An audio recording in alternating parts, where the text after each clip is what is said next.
Welcome, Joystick Justice League, to episode 3 of Breaking News. I'm Mike Frusios. I'm Joe Martin. And we're here to bring you all the latest updates in the world of gaming, particularly indie side of things. Some really cool stuff to talk about this week, especially a lot of this in the PC territory. So let's get it all started off with Darkest Dungeon. Okay, so this one is, it's kind of like a dungeon crawler, but hardcore one, but a psychological spin. So, let's set this up, Joe. We have a lot of dungeon crawlers coming out this year, with Dark Souls 2, Deep Down, that genre's getting big. Why is this game different? What makes this different is very, very cool comic booky kind of art style going here, but it's side-scrolling, but it's done from a very, very cool perspective, like almost most of the time from like the shoulder up and across. It's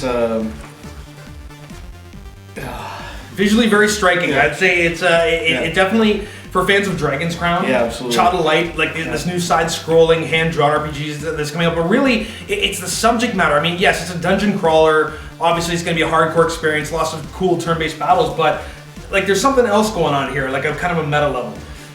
It seems like in between battles, you and your group, you're kind of huddled around what looks like a little campfire. And what seems to be one of the aspects of this game is you have to kind of keep up the morale of your teammates as well. Yeah, this is just one of those games. It's kind of like what I thought of was that it's kind of like Spec Ops meets Dark Souls in the sense that it's really critiquing why you're doing this in the first place. So it's kind of picking up on an element of the story that the character building that a lot of these other games don't really pick up on. What's actually happening to your character as you're going through this process? The degradation of your mentality, how you're going crazier.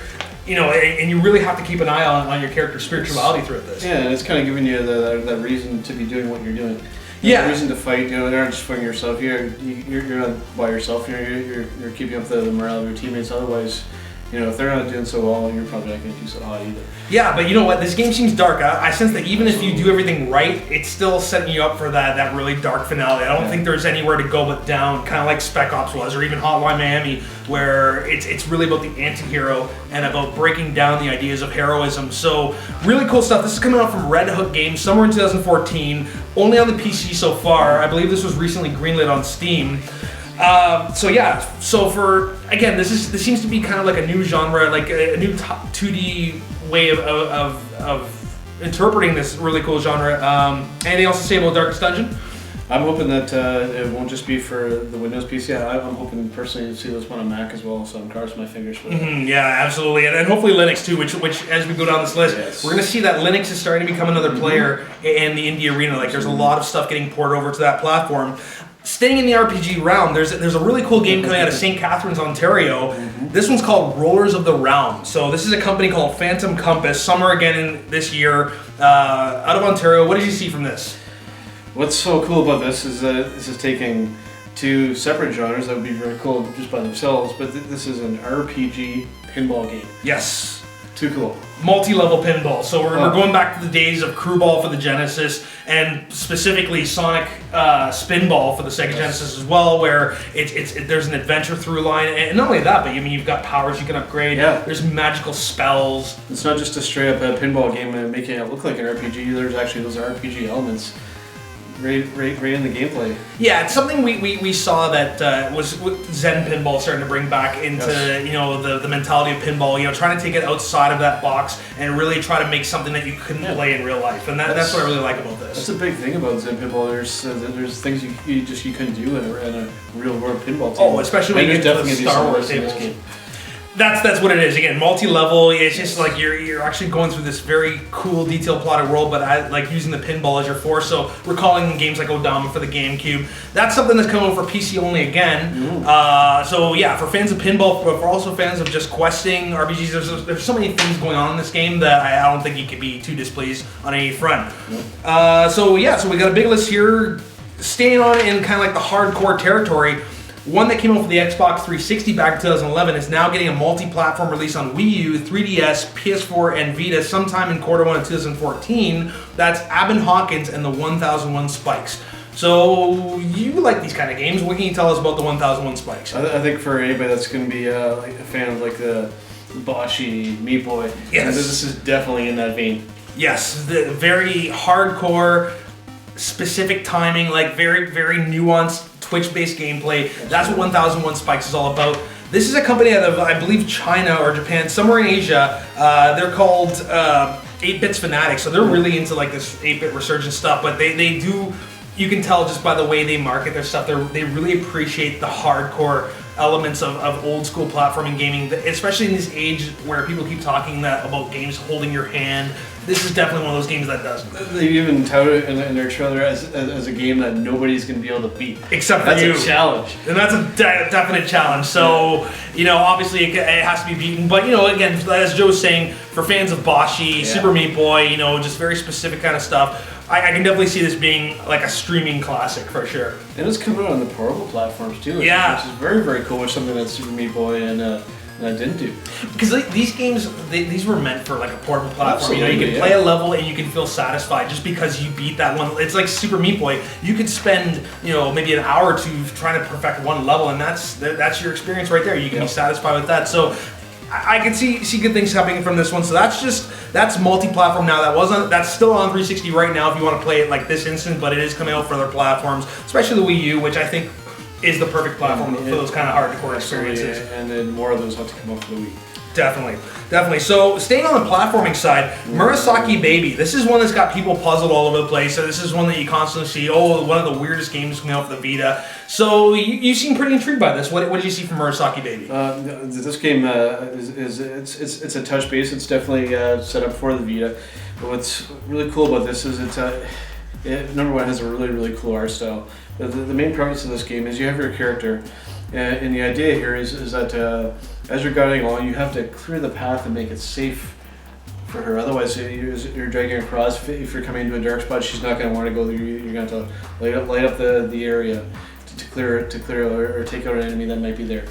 Some really, really interesting touch-based gaming elements. Yeah, this definitely seems like something that was absolutely made for a portable touch interface. It's got that element of Little Big Planet where you're using, taking objects and repositioning them to have environmental effects. You've got the whole survival element, so you've got this viewable lifeline that Murasaki actually has in the form of a balloon, and you have to pop other enemies' balloons to fill up your lifeline, and just the style too. Just something that is just pleasing to look at.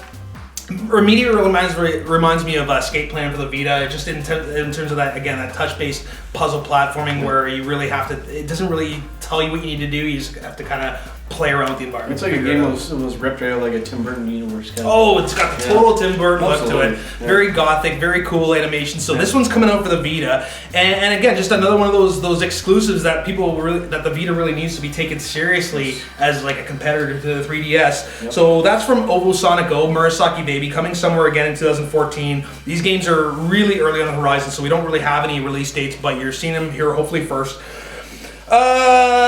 Wow, another one let's just take a complete 180 here. Let's just throw a weird game into the mix here. This is kind of the buzz right now. Slated to come out soon. You can pre-order this now. It's called Goat Simulator for Coffee Stain Studios. Oh my god. So yeah, man, you're having a ball watching the video on this. What can you tell us about Goat Simulator? So you're a goat. Right? Obviously, yes. And you're a goat, and you're in this world, and you're just causing shit. Like you're just going around. You're just taking it's total ragdoll physics going on. You're a goat just causing mayhem in this world. And you've got this ability where your tongue can stick to any object in the world, so you can start welding an axe and chase people down with this axe. You can climb radio towers. This, if you're looking, it's $10 with a pre-order right now. Yeah.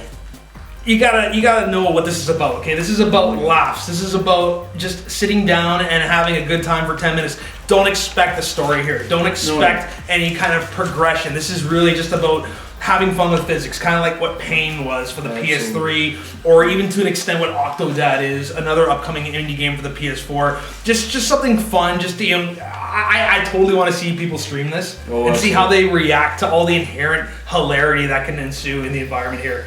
Well, it's like you said, that there's no real, obviously there's no story going here. It's just gonna be one of those get in, have a blast, and then get out. And just I think a different experience every time. So that's from Coffee Stain Studios. Yeah. You can actually go to www.goat-simulator.com right now, sign up for the pre-order, and get your hands on some of that goodness. So, kind of going back to the more traditional, like action-oriented indie front now. This was the one that I know that got you immediately excited. I had a feeling it would. Devolver Digital is becoming a big publisher. Absolutely. On the horizon, okay? So they made some major noise with Hotline Miami and the upcoming Hotline Miami 2. They're really starting to take on a lot of cool companies that share I'd say their twisted, non-corporate vision, because definitely these games are anything but the mainstream. And they've got this really cool one out now called Broforce, which is coming out for PC, Mac, and Linux. Not slated for consoles yet, but I'm hoping it will, because I think I could see this game exploding. What can you tell us about Broforce? Broforce, okay, wow. This From is Free Lives. Yeah, I mean, this is first of all, like, first glimpse, you're gonna think it's just another 2D side-scrolling shooter. It is definitely not that. You know, there's elements of Mercenary Kings, or there's even a Meat Boy kind of vibe here. I mean, it's just there's so many cool things you can even blast your way through the environment to create new paths for yourself. Fully destructible environments. It's not just it's and another thing too is that there's tons of homages to your stereotypical action heroes. Oh, like yeah. Chuck Norris, Mr. T, Arnold Schwarzenegger, Dolph Lundgren. These guys are all in this game in a twisted kind of a form. I was saying to you, this is almost what the Expendables game should have been. Okay, so like it feels like Terraria with explosions. Yeah. The fact that you can if you don't like the path, you can make your own. You can blow the shit out of it. Blood everywhere, particle effects. So when you send a rocket launcher into somebody's kisser, you see there's just a very rewarding sense of destruction in this. And I like the way it's set up too, that it's really just kind of like a 1 or 2 screen level that's just different configurations of kind of capture the flag mechanics. So really you just have to find all the flags, just make as much carnage in as little time, get back to your chopper and take off. But I like what you're mentioning too about all the different action stereotypes. We've got Machete in there. Yeah. We've got the T-1000, we've got Die Hard, we got John McClane from Die Hard, and they stay true to all the different functions. So, you know, your Danny Trejo character's got all these machetes you can throw around. You got Wesley Snipes with his big, katana blade, plus multiplayer. Yeah, that's gonna be this. You know what? This game is gonna be a blast to play in multiplayer. Yeah. I don't think it can be fun in single player, but I mean, getting together with another player is gonna be awesome. Yeah, there's not too much thinking involved with this game. It's really just get in, just cause as much destruction as a little bit of a time, and just have a great time. And there's nothing wrong with that. Sometimes that's all you need to get going. So that's Broforce, coming from Free Lives and published by Devolver Digital. Coming out next month, actually, March 2014, for PC, Mac, and Linux. So keep your eyes on that one. Okay, so also on the horizon, in terms of shooters and fast frenetic action, this is one that I'm personally very excited about. Velociy 2X from Future Lab, coming out for the PS4 and the PS Vita. Again, sometime later this year. This is actually the sequel to Velocity that came out as a PlayStation Mini, of all things. So they're taking a giant leap here from making a PlayStation Mini game to going on a full-fledged PS4 game. So what did you see from this one, Joe? This is taking this is not only are you going to be is it a spaceship shooting up kind of Which the game originally was. It was just a top-down space shooter. But also a running type shooter kind of game also, where you're going through it in different stages. Like you're flying to get to a certain point, and then you're using your character to go through certain other points. And this is also going to be a game that I think speedrunners are going to have a blast with. This game was, again, it's in the title itself, Velocity. This game is designed to be fast, okay? Fast, frenetic, quick reaction. So I did play the original Velocity, and what was really cool that there was just a certain rhythm to it. It had kind of like a pinball vibe to it. Like you're constantly, transporting and teleporting between different levels to try to get through the level the fastest way. But really, just being able to base your ship now and get out and run on foot, Metroid style, reminds me of Blaster Master, which we haven't seen a game like that in a long time. So this seems, again, like you're saying, for speedrunning, a game that I would totally watch somebody stream and just do a ballet of beautiful video game mechanics. Another thing that they're doing here is they're taking a page out of Super Meat Boy's approach here, in that for the first bit of the game, they're basically the way that it's laid out, it's sort of like a tutorial without being a tutorial, where they're making you learn certain game mechanics through the gameplay so that you're not going to get to some point later in the game and go, oh, I don't know what to do. Yeah, it's like tutorializing the campaign in the sense that you're not. It's not taking you out of the game experience and teaching you something. It's making it part of the story experience, which I absolutely like. Yep. And so a lot going for this one. This is, again, the original PlayStation Mini was one of those rare minis that was actually very critically acclaimed, and I know that Sony's got a lot of faith in these guys. So that's coming out on both PS4 and PC, PS Vita, and actually it's coming out on PC as well. So we learned that as well. So all you Steam users will probably be able to get your hands on this one.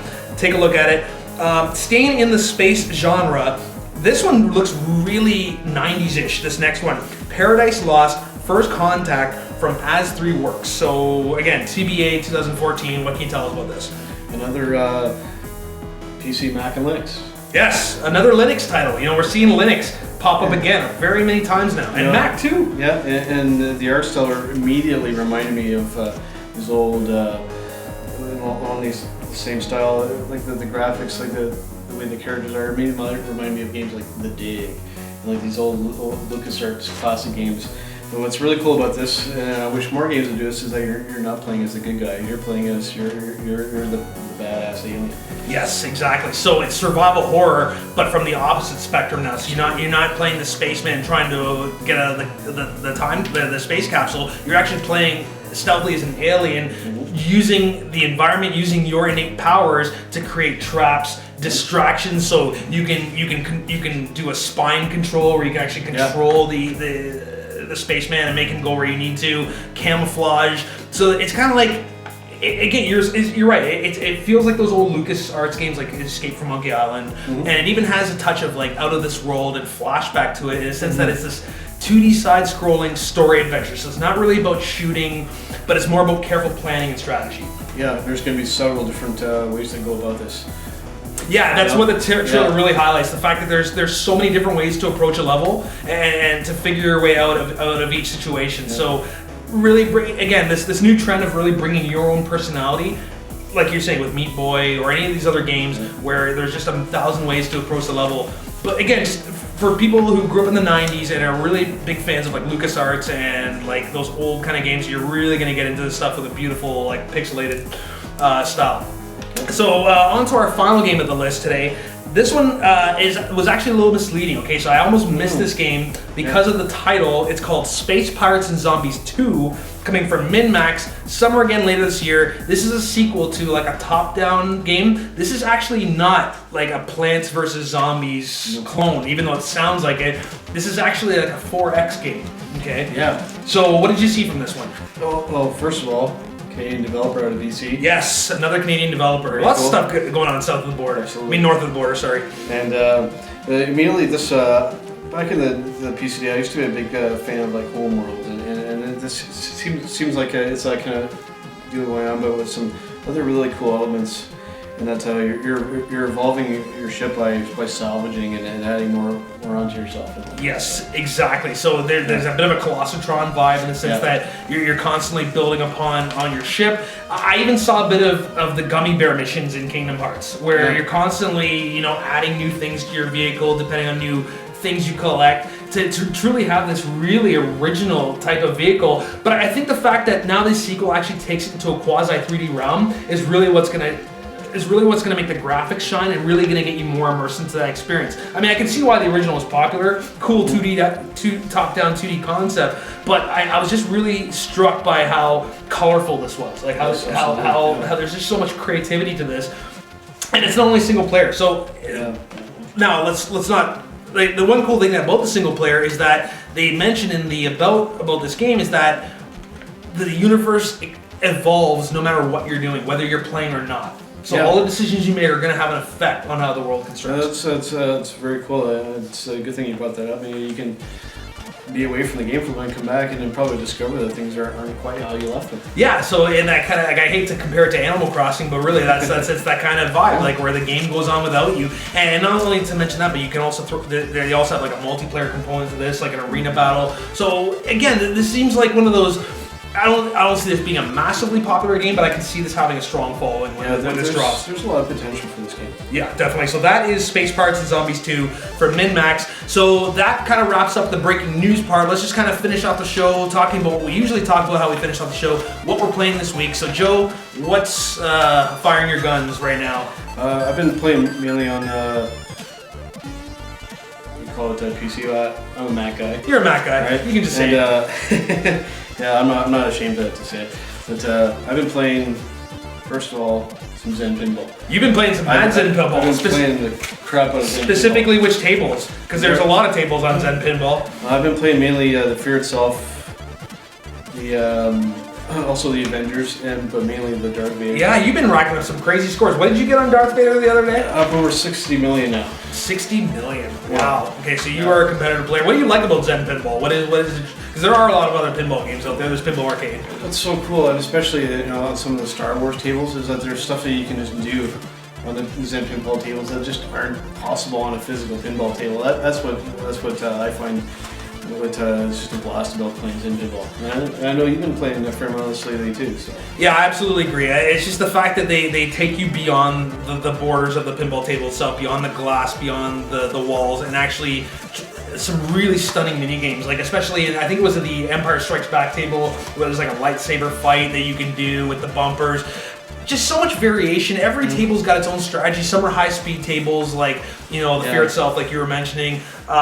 Just a fantastic pinball game. So many viewpoints. I mean, I think there's like 7 different viewpoints you can cycle through to your liking. 60 frames a second, 1080p on the PS4. Yeah.